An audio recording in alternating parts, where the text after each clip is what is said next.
ഈ ധനികയായ സ്ത്രീയാവട്ടെ തന്റെ മകൻ കാമുകിയെ വിവാഹം കഴിക്കുന്നതിനെ തടയാൻ വേണ്ടിയിട്ട് ഒരു പെൺകുട്ടിയെ $30 മില്യൺ കൊടുത്തിട്ട് തന്റെ മകനെ അവന്റെ കാമുകിയിൽ നിന്ന് അകറ്റാനായി ഈ പെൺകുട്ടിയെ നിയമിക്കുകയാണ്.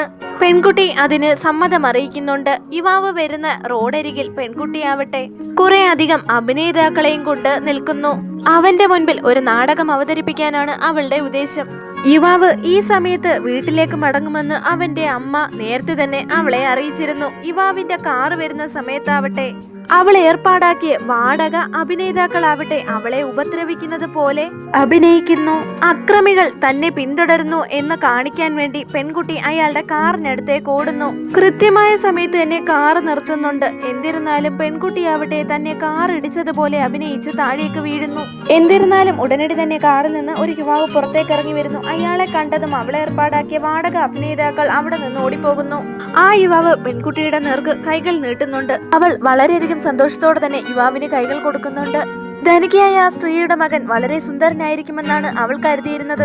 അതീവ സന്തോഷത്തോടെ തന്നെ പെൺകുട്ടി അയാളുടെ മുഖത്തേക്ക് നോക്കുന്നു. അയാളുടെ ചിരി കണ്ടപ്പോഴേ പെൺകുട്ടിയുടെ ബോധം പോയെന്ന് പറഞ്ഞാൽ മതിയല്ലോ. അവൾ കരുതിയിരുന്ന പോലെ ഒരു സുന്ദരനല്ലായിരുന്നു അയാൾ. പക്ഷേ യഥാർത്ഥത്തിൽ ആ യുവാവ് ധനികയായ സ്ത്രീയുടെ മകന്റെ ഡ്രൈവർ ആണെന്നുള്ള വിവരം ആ പെൺകുട്ടിക്ക് അറിയില്ലായിരുന്നു. ഡ്രൈവർ ഉടനടി തന്നെ യുവാവിനോട് കാറിന് വെളിയിലേക്ക് വരാൻ ആവശ്യപ്പെടുന്നു. ആ ധനികയായ സ്ത്രീയുടെ മകൻ പെൺകുട്ടിയെ കണ്ടപ്പോൾ വല്ലാതെ അത്ഭുതപ്പെടുന്നുണ്ട്. കാരണം അവന് ചുറ്റുമുള്ളതെല്ലാം ഇതുവരെയും ബ്ലാക്ക് ആൻഡ് വൈറ്റ് ആയിട്ട് മാത്രമേ അവന് കാണാൻ സാധിച്ചിട്ടുള്ളൂ. പെൺകുട്ടിയെ കണ്ടത് മുതൽ അവന് ചുറ്റുമുള്ളതെല്ലാം വർണ്ണാഭമായി മാറുന്നു. അവന്റെ കണ്ണുകളെ വിശ്വസിക്കാനായിരുന്നില്ല. അവൻ ഉടനടി തന്നെ പെൺകുട്ടിക്ക് കോട്ട് ധരിപ്പിച്ച് അവിടെ നിന്ന് എടുക്കുന്നു. അപ്പോഴാണ് പെൺകുട്ടിക്ക് മനസ്സിലായത് ശരിയായ ധനികയുടെ മകൻ ഇവനാണെന്നുള്ളത്.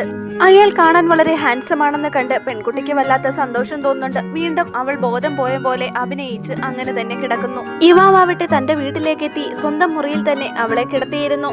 അവൻ മുറിവിട്ട് പോയ ഉടനെ തന്നെ ബോധക്ഷയം അഭിനയിച്ച് കിടന്നിരുന്ന പെൺകുട്ടി കണ്ണുകൾ തുറക്കുന്നു.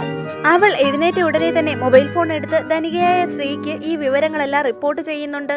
അവൾ ആവേശത്തോടെ തന്നെ അയാളുടെ മുറിയിലേക്ക് പ്രവേശിച്ച കാര്യം അവന്റെ അമ്മയോട് പറയുന്നു. ഈ സമയത്ത് അവൾ ശ്രദ്ധിച്ചപ്പോഴാണ് അവളുടെ ദേഹമാസകല പൊടിയും പൊട്ടുവഴുക്കുമായിട്ട് ഇരിക്കുന്നത് കാണുന്നത്. ധനികയായ സ്ത്രീ ഇതിനോടകം തന്നെ പെൺകുട്ടിയോട് പറഞ്ഞിരുന്നു അവരുടെ മകൻ അതീവ വൃത്തിശീലം പരിപാലിക്കുന്ന ഒരാളാണെന്ന്. അതുകൊണ്ട് തന്നെ പെൺകുട്ടി ഉടനടി വൃത്തിയായി കുളിച്ചിട്ട് വരുന്നു. കുളി കഴിഞ്ഞതിന് ശേഷം അവൾ മനഃപൂർവ്വം തന്നെ യുവാവിന്റെ ഷർട്ട് ധരിക്കുന്നു. തന്റെ സൗന്ദര്യത്തിൽ തീർച്ചയായും അവൻ മയങ്ങി വീഴുവെന്ന് അവൾക്ക് ഉറപ്പായിരുന്നു. അവന്റെ മുന്നിൽ പുതിയൊരു നാടകം നടത്താനായി അവൾ തയ്യാറെടുക്കുന്നു.